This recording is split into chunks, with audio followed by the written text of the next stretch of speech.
location, I couldn't believe it.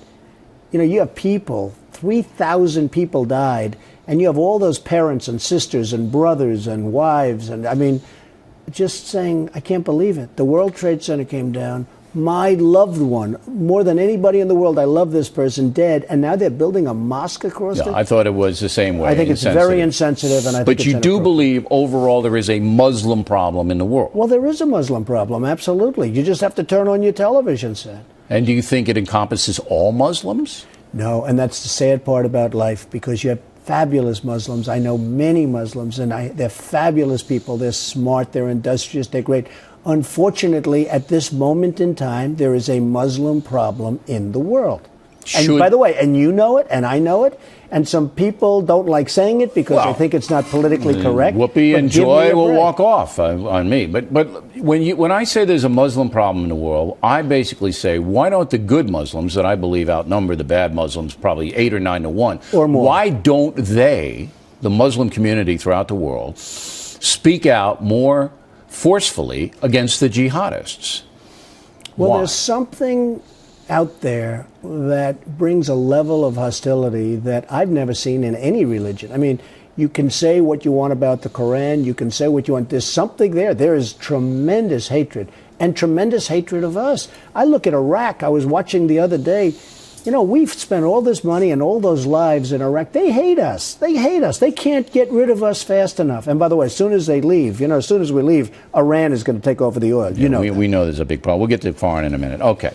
Now, when you were on The View, and they didn't walk out, which they should have, because they walked out on me and they should have stayed, you were way, way worse than I was on that View. You were hammering the birth certificate.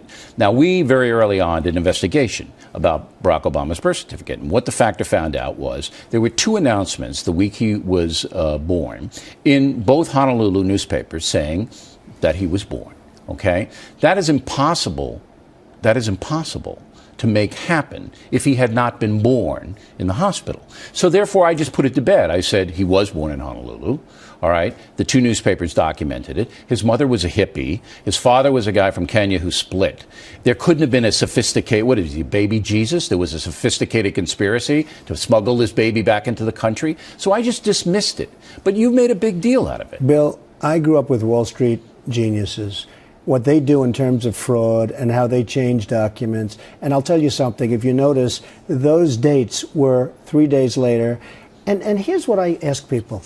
Who puts announcements? Here, 2 poor people, a man and a woman with no money. They have a baby. There's announcements in the newspaper. The grandparents did it. The grandparents.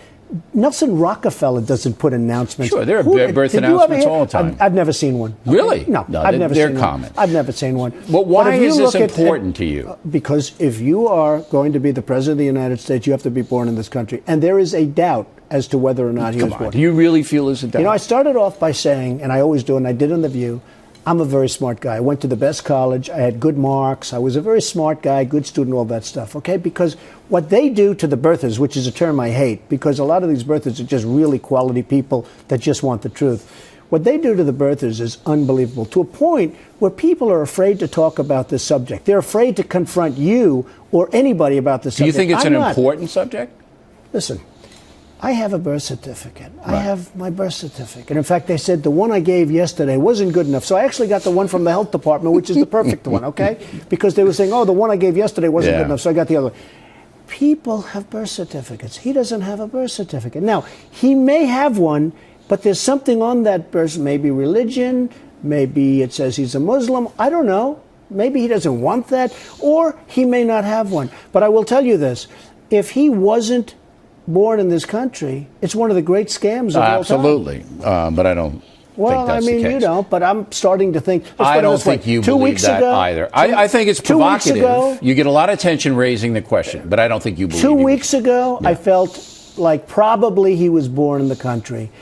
Today, it's possibly. I'm telling you, it's changed. I've seen too many things. Why did Whoopi Goldberg get so angry about you? I don't know. And then she Didn't you ask her? Then she said to me, and she likes me. She said, Donald, I love you. But she actually said, if it were a white man. Now, I know they asked for Bush's birth certificate. I know for a fact they asked for John McCain's birth certificate. So why did she make it racial? I don't know. She brought race into it. She brings race into it. What can I tell you? You don't know why? She started up by saying, I love you, and then she brought race into it. You tell me what that means. I don't know. Okay. All right, let's go to Libya.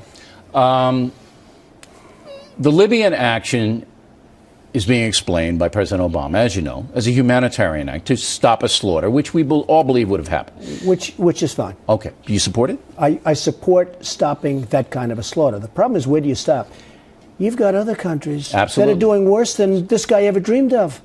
And we're not doing anything. We have other countries like Darfur. Well, we're not doing anything, though. You know, the one thing I would say, Bill, go ahead. And I've never said this before. This is a first on your show. Good luck with it. Run with it. In the old days, when you had wars, you win, right? You win. To the victor belong the spoils. So when we go to Iraq, we spend $1.4 trillion so far, and thousands of lives are lost, right? And not to mention all the poor guys and gals with one arm and no arm and all the problems, Absolutely. Right? And we're going to leave, and as sure as you're sitting there, Iran is going to come over, take over not only Iraq, but perhaps more importantly to them, take over the second biggest oil fields in the world, right?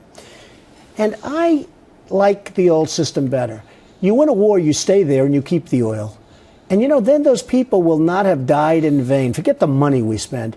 They will not have died in vain. You have the second largest oil fields in the world. Now, they're not going to come as long as we're there, but 15 minutes after we leave, Iran is going to go into Iraq. And what do you do to Iran if that happens, if you're president? Nobody's going to have enough heart to want to go back. No, but you're going to be president. Stay. You're going to be in the office. Iran comes in, tries to take the oil. What do? You stay and you keep the oil. If Iran is going to take over the oil, we stay and we keep the oil. All right, but if they're out of there, which they will be, in 12 they're going to be out of there. So say you win the presidency. We shouldn't be out of there. What we should do is take over the oil. Obama's going to pull them. Bill, there's going to be about 20,000 left. As sure as you're sitting there, Iran, 2 minutes after we leave, Iran is going to come in and take over the oil. But what do you do about it? You stay and protect the oil, and you take the oil, and you take whatever's necessary for them, and you take what's necessary for us, and we pay ourselves back $1.5 trillion or more. We take care of Britain, you take care of other countries that helped us, and we don't be so stupid. You know, we're the only country, if you look at wars over the years, and I study wars, okay, my whole life is a war. You look at wars over the years, a country goes in, they conquer, and they stay. We go in, we conquer, and then we leave, and we hand it to people that we don't even know. Now, who are the people that are going to be running Iraq? The person that hates the United States the most will be running Iraq, and will be living with, like, whether it's Mubarak or anybody